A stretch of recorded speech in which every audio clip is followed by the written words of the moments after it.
ನಿಶಬ್ದ ವಾತಾವರಣ, ತಣ್ಣಗಿನ ಪ್ರದೇಶ, ತುಂಬಿ ತುಳುಕುವ ಸರೋವರ, ಎದುರಿಗೆ ಕಾಣುವ ಅರಬ್ಬಿ ಸಮುದ್ರ, ಗಾಂಧೀಜಿ ಟಿಪ್ಪು ಸುಲ್ತಾನ್ ತಂದುಕೊಟ್ಟ ಸ್ವಾತಂತ್ರ್ಯ, ಅಂಬೇಡ್ಕರ್ ರಚಿಸಿದ ಸಂವಿಧಾನ, ಜಾತಿ ಭೇದ ಇಲ್ಲದೆ ಸೌಹಾರ್ದತೆಯ ಸುಂದರ ನೋಟ, ಈ ನಮ್ಮ ಸುಂದರ ದೇಶ ಭಾರತ.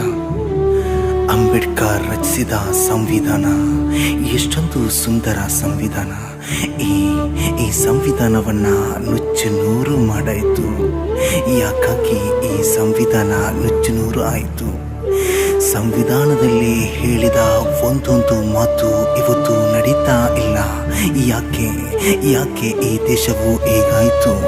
ಜಾತಿ ಎಂದು ಯಾಕಾಗಿ ನಾವು ಈ ದೇಶವನ್ನು ಮರೆತು ಬಿಟ್ಟೆವು? ನಾವು ಭಾರತೀಯರು ಎಂಬುದನ್ನು ಯಾಕಾಗಿ ಮರೆತು ಹೋದೆವು? ನ್ಯಾಯ ಎಂದು ಎಲ್ಲಿದೆ, ಅನ್ಯಾಯವೇ ತುಂಬಿ ತುಳುಕುತ್ತಾ ಇದೆ.